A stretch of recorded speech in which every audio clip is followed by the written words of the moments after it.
American history has a file of missing persons. These are the powerful black politicians who were intentionally pushed off the stage. They were a threat to the old way of doing things, and they paid a heavy price. We're about to expose the story of a man whose life was tragically ended just for helping people vote. 1. Hiram Revels. Let's travel back in time to 1870. The Civil War had ended just 5 years earlier. It was a time of amazing change called Reconstruction. For the first time, black men had the right to vote and hold office. And in Mississippi, the state legislature did something that shocked the nation. They voted to fill a vacant U.S. Senate seat with a man named Hiram Revels. Now, Hiram Revels was a respected minister and a gifted speaker. His election was a symbol of a whole new world. But here's the kicker. This wasn't just any Senate seat. The last man to hold that exact seat from Mississippi was Jefferson Davis. If that name sounds familiar, it's because he was the president of the Confederacy. What many overlooked is just how powerful that moment was.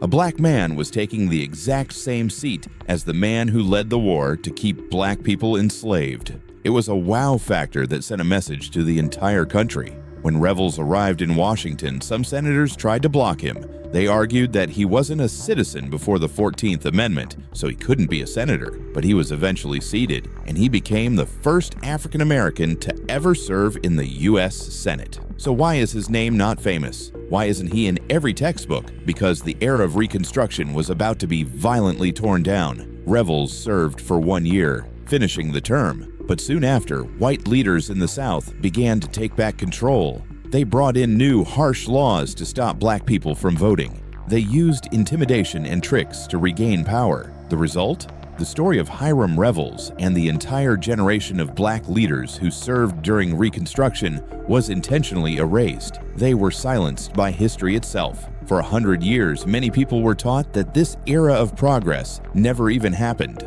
Revels was the first, a pioneer whose story was buried, but he wasn't the only one. The man who came right after him would serve a full term, only to see the door to opportunity slammed shut for nearly 100 years.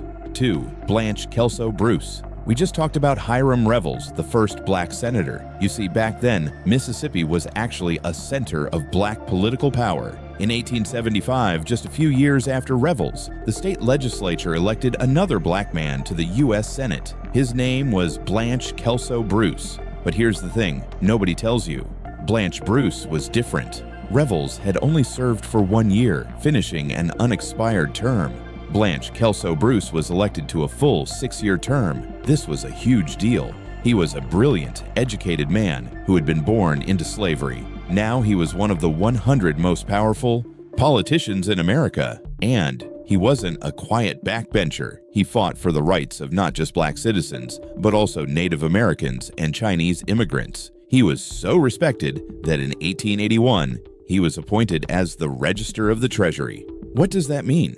It means his signature, the signature of a man born in bondage, was on all of the nation's paper money. Think about that for a second. Every American carrying a dollar bill had his name in their pocket. He was a massive political star.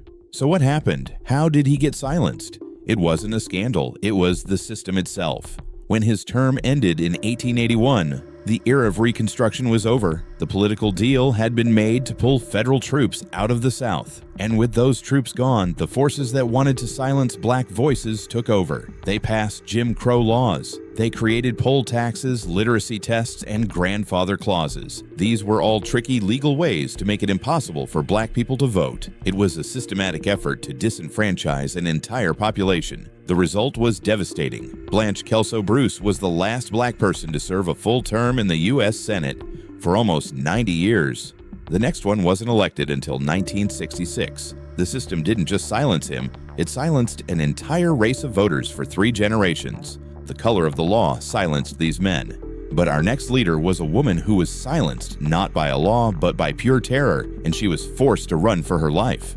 3. Ida B. Wells. Ida B. Wells was, to put it mildly, a powerhouse. In the 1890s, she was a teacher, a journalist, and a co-owner of her own newspaper in Memphis, Tennessee, called the Free Speech and Headlight. She was a strong voice in her community, writing about the injustices black people faced. But her life changed forever after a friend of hers was horribly lynched. His name was Thomas Moss, and he was a successful grocer. His store was so popular that it was taking business from a white-owned store nearby. That was his only crime. One night, he and 2 of his employees were dragged from their jail cell and taken. Ida B. Wells was devastated, but she turned her grief into action. She began to investigate lynchings all across the South. And here's the kicker: she wasn't just writing emotional editorials. She was doing hard-hitting investigative journalism. She used facts, numbers, and data, and what she found was a shocking wow factor. She proved that the most common excuse for lynching, that it was to punish people for terrible crimes, was a lie. She showed that most lynchings were actually about economic control and political terror. They were used to stop black people from getting too successful or from challenging the system.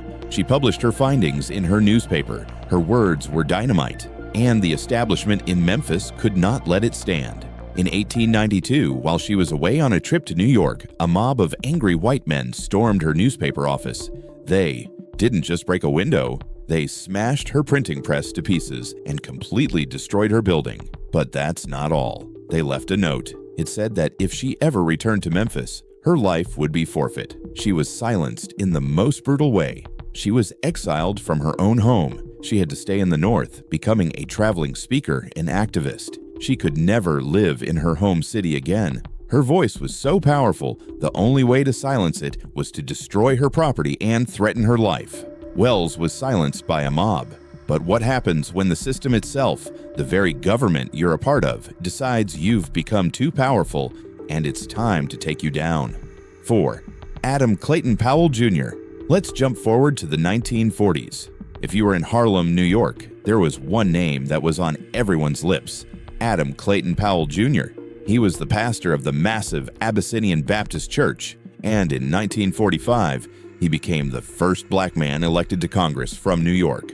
Powell was not a quiet politician. He was, to put it mildly, a total showman. He was handsome, charismatic, loud, and he loved the spotlight. He was also a fierce, unapologetic fighter for civil rights. He would walk into the members-only dining room in the Capitol, which was whites only, and just sit down and order a coffee. He refused to be ignored, and he was incredibly effective. By the 1960s, he had risen through the ranks to become the chairman of the powerful House Committee on Education and Labor. This made him one of the most important people in all of Washington. What many overlooked is how much he got done. He was a key player in passing dozens of laws that were part of President Johnson's Great Society program. We're talking about laws for student loans, minimum wage increases, and school lunches. He was a legislative giant. But here's the thing nobody tells you. When you're that powerful and that loud, you make a lot of enemies. He was a constant thorn in the side of the old segregated system. His enemies, both in his own party and in the other, were just waiting for a chance to take him down. And they found one. They accused him of misusing committee funds and acting improperly. There was a long, messy investigation into his finances and his personal life. It was front-page news every single day. Finally, in 1967, the House of Representatives did something almost unheard of. They voted to exclude him. They refused to let him take the seat his own voters in Harlem had just elected him to. They literally locked him out of his office. He had to sue the government to get back in. And here's a wow factor: the Supreme Court actually sided with him. They said the House had acted unconstitutionally, but the damage was done. The long, public, and messy battle had destroyed his reputation. He was stripped of his chairmanship. His power was gone. He was eventually voted out of office in 1970. A man who was one of the most powerful chairmen in Congress was successfully silenced and removed. Powell was a giant in Congress brought down by investigations. But our next story is about a woman who was never in Congress. She was a poor farmer who just wanted to vote, and she was silenced with brutal, terrifying force. 5.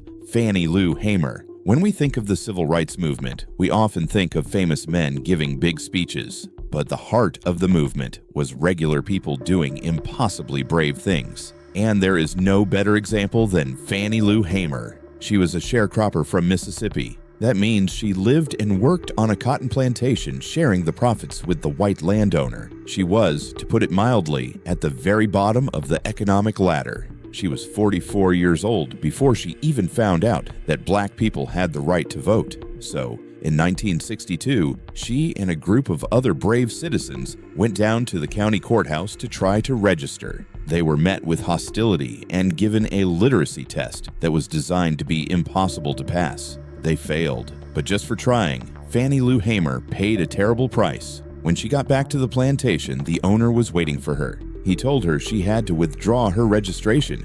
She refused, so he fired her. He didn't just fire her, he kicked her and her entire family off the land they had lived on for 18 years. That night, she was homeless, all for trying to vote. But here's the kicker. That act of silencing just made her louder. She became a field organizer for the Student Nonviolent Coordinating Committee, or SNCC, but the system wasn't done trying to silence her. In 1963, she and other activists were arrested in Winona, Mississippi, for sitting at a whites-only bus station lunch counter. They were taken to jail. What happened next is hard to hear. The police forced other prisoners to mistreat her and the other activists in a horrifying, brutal way. The goal was simple: to terrorize her into silence. This experience left her with permanent, lifelong injuries. But it still didn't work. A year later, in 1964, she co-founded the Mississippi Freedom Democratic Party. She went to the Democratic National Convention in Atlantic City, and in front of the whole world on live television, she gave a famous speech where she told everyone exactly what had been done to her, ending with her most famous line, "I am sick and tired of being sick and tired." She was a voice they tried to silence with economic ruin and pure force, but it only made her a legend. Hamer was silenced by local police, but what about a leader who was silenced not by a local sheriff, but by his own country? And his life was tragically cut short. 6. Medgar Evers. We just talked about the extreme dangers of trying to register to vote in Mississippi. Now imagine it's your job to be the leader of that entire effort. That was Medgar Evers. In the early 1960s, Evers was the field secretary for the NAACP in Mississippi. This meant he was, without a doubt, the most visible and marked man in the entire state. His job was to be the public face of the civil rights movement. He traveled all over, often by himself, on long, dark country roads. He investigated lynchings and other terrible acts of violence. He organized economic boycotts of white-owned businesses in the city of Jackson that refused to serve black customers. And, most importantly, he was the man trying to help people like Fannie Lou Hamer get the right to vote. You see, he was challenging the entire system of power, and that system fought back hard. He and his family lived with constant threats. His house was targeted. People would call his home at all hours. He knew every single day that his life was on the line, but he refused to back down. He was, to put it mildly, too effective. He was smart, he was brave, and he was inspiring a new generation of activists. The establishment saw him as a major threat that needed to be neutralized. All their efforts to scare him into silence had failed. And so, on a dark night in June of 1963, as he pulled into his own driveway after a long day of work, Medgar Evers was struck down by a hidden gunman. He was taken from his wife and his children right in front of his own home. It was the ultimate, most brutal act of silencing. The message was clear. If you're as brave and as effective as Medgar Evers, you will not be allowed to live. They tried to stop the movement by removing its leader, but what they didn't know was that his memory would inspire thousands more to take his place. Evers was silenced in the most permanent way. But what happens when the government itself, using secret illegal programs, decides to silence a leader by forcing him out of the country? 7. Stokely Carmichael. You have almost certainly heard the phrase Black Power. It was a rallying cry that changed the entire direction of the civil rights movement, splitting it right down the middle. But do you know the story of the man who lit that fuse? His name was Stokely Carmichael. He later changed his name to Kwame Ture, so we'll call him by his original name for this part of the story. Carmichael was not a newcomer. He was a brilliant Trinidadian-born student at Howard University who became one of the key figures in the student-led nonviolent movement. He was the chairman of the Student Nonviolent Coordinating Committee, or SNCC. He was a freedom rider, meaning he purposefully rode buses into the segregated South, knowing he would be met with baseball bats and chains. He was arrested so many times, over 24, that he lost count. He was right there on the front lines, taking the hits, and, for a time, believing in the nonviolent philosophy of Dr. Martin Luther King Jr. But as the years went by, he became, to put it mildly, frustrated. He had seen people beaten. He had seen churches bombed. He had seen leaders like Medgar Evers taken down. He felt that the nonviolent approach, the strategy of loving your oppressor, just wasn't working fast enough. Then in June of 1966, the breaking point came. James Meredith, the first black man to attend the University of Mississippi, began a solitary march against fear across the state. On the second day, he was shot by a sniper and left bleeding on the side of the road. This act was so vicious that leaders from all factions, including Dr. King and Carmichael, flew to Mississippi to continue his march. But the atmosphere was tense. Carmichael was arrested again during the march. When he was released from jail, he was tired, he was angry, and he was done. That night, he got on stage at a rally in Greenwood, Mississippi, and instead of the usual Freedom Now chant, he called for Black Power. The crowd went wild. The media exploded. The phrase became famous overnight, and it terrified the American establishment. President Lyndon B. Johnson was upset. Moderate black leaders felt he had gone too far, and the FBI, led by J. Edgar Hoover, saw him as a massive existential threat. This is where the real silencing began. The FBI, through its secret and illegal program called COINTELPRO, or Counterintelligence Program, targeted Stokely Carmichael. This wasn't just watching him. This was an active dirty tricks campaign. Hoover's explicit goal for COINTELPRO was to prevent the rise of a messiah who could unite black activists. What many overlooked is how deep this went. The FBI spread false rumors to make other black leaders distrust him.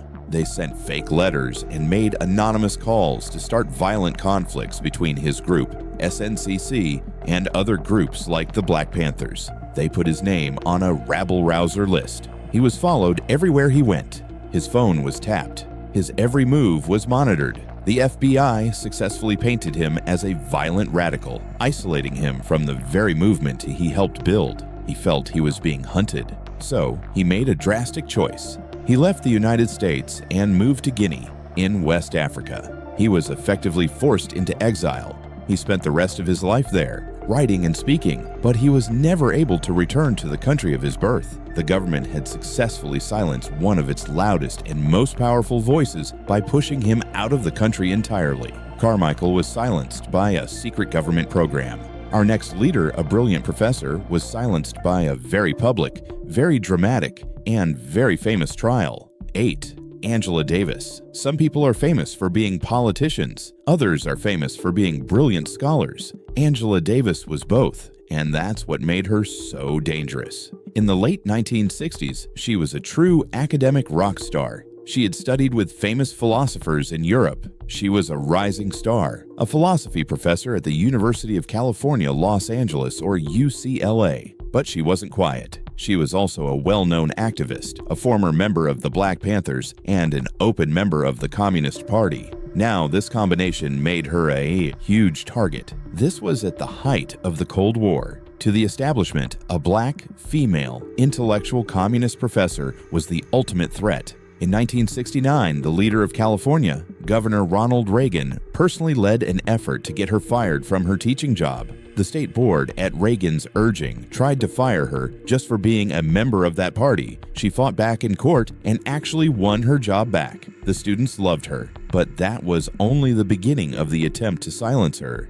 In August 1970, a terrible chaotic event happened at a courthouse in Marin County, California. A young man named Jonathan Jackson attempted to free several prisoners, including his brother, from a courtroom. The attempt was a disaster. It ended in a shootout. The judge and several others were killed. Here's where it gets crazy.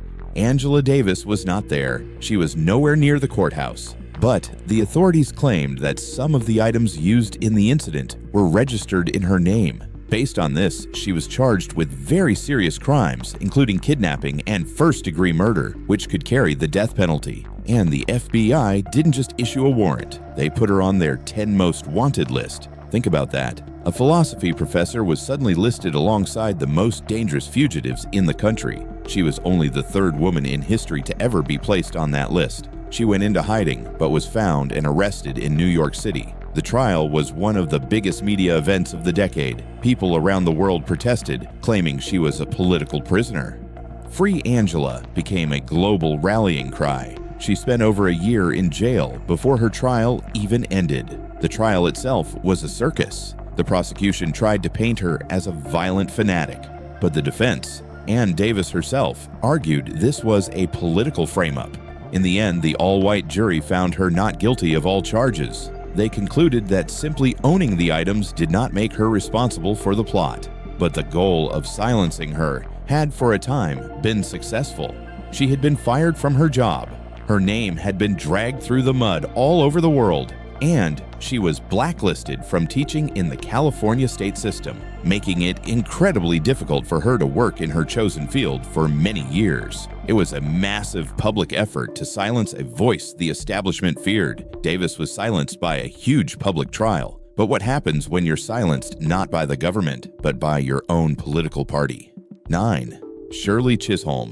In 1968, a woman from Brooklyn named Shirley Chisholm made history. She became the first African-American woman ever elected to the United States Congress. This was a huge, groundbreaking moment. She was a true trailblazer, the daughter of immigrants from Barbados. She was a former teacher who fought her way up through the tough world of New York politics. She was known for her glasses, her sharp wit, and her famous campaign slogan, "Unbought and Unbossed," and she meant it. When she got to Washington, party leaders tried to assign her to the Agriculture Committee. This was a classic move to sideline a new member. It made no sense for someone representing the middle of Brooklyn. As she later said, "Apparently, all they know here in Washington about Brooklyn is that a tree grows there." She protested, and in an almost unheard of move for a brand new member, she got her assignment changed. She was nobody's puppet. But in 1972, she did something even bolder. She announced that she was running for President of the United States. She was the first black woman from a major party to ever do so. And make no mistake, she wasn't running just to make a statement, she was running to win. But here's the thing, nobody tells you. You'd think her own party, the Democratic Party, would celebrate this historic, unbossed candidate. But they didn't. Not at all. The party establishment saw her as a protest candidate, not a serious one. They put all their money and support behind other, more traditional white male candidates like George McGovern and Hubert Humphrey. And here's the kicker, she was actively blocked from participating in the main televised primary debates. Think about that for a second. A sitting, duly elected member of Congress, a declared candidate for president, was silenced and not allowed on the debate stage with her rivals. She literally had to sue the television networks to get even a small amount of airtime. But perhaps the most painful silencing came from within. Many of her own colleagues in the Congressional Black Caucus and other male black leaders turned their backs on her. They publicly endorsed her white male rivals, arguing that she couldn't win and that they needed to back a realistic candidate. Without that crucial media coverage, with very little money, and with her own allies abandoning her, her historic campaign couldn't get the traction it needed. She was silenced not by her enemies, but by the very party and the very colleagues she belonged to. They didn't want her voice, her message, or her ideas representing them to the nation. Chisholm was silenced by her own party. But what happens when the media itself, the people who are supposed to be reporting the news, decide to silence a candidate who is getting just a little too popular? 10. Jesse Jackson. We just talked about Shirley Chisholm's historic presidential run in 1972. Well, about a decade later, another leader took that dream even further. His name was the Reverend Jesse Jackson. Jackson was already a huge name in America. He was a powerful, fiery speaker, a true showman who knew how to command a room. He had been a top lieutenant to Dr. Martin Luther King Jr. and was there in Memphis when King was assassinated. He was a major civil rights leader and a man who knew how to get on camera. He ran for president twice in 1984 and again in 1988. His first run in 1984 was a big deal, but it was his 1988 campaign that, to put it mildly, shocked the world. He wasn't just a protest candidate anymore, he was winning. He won 11 different states. He won the caucuses in Alaska. He won the primary in Georgia, and then he scored a huge, shocking upset win in the Michigan primary. For a brief, stunning moment in the spring of 1988, Jesse Jackson was the front runner for the Democratic nomination for president. He had millions of votes. He had a real mathematical chance. What many overlooked is how he was doing it. He had created something called the Rainbow Coalition. This was a revolutionary movement. He was uniting voters of all different backgrounds: Black, white, Latino, Asian, poor white farmers in the South, laid-off factory workers in the North, and students on college campuses. He was bringing together groups that the political establishment had always kept divided. And that's when the silencing began. He was getting too close. As his popularity exploded, the media coverage, which is the lifeblood of any campaign, became incredibly negative. The press, which had once found him charismatic, began to paint him as a radical, an outsider who couldn't be trusted. They relentlessly questioned his electability. This became the magic word. Over and over, news reports would ask, but can he really win? This wasn't a question, it was a message. It was a way of telling moderate voters that a vote for Jackson was a wasted vote. Old stories were dug up. His words were twisted. He had made one verbal slip-up, a single bad comment in private during his 1984 run, and the media repeated it over and over and over in 1R. It became the only thing they wanted to talk about, a constant shadow to prove he was too radical. This constant drumbeat of negative media smears and the endless electability question wore down his support. His Rainbow Coalition, this beautiful thing he had built, started to fade under the intense negative pressure. The momentum was broken. The party establishment rallied behind the safer candidate, Michael Dukakis. Jackson's historic campaign, which had come so close, ended in defeat. It was a classic case of silencing a candidate not by locking him out, but by controlling the story.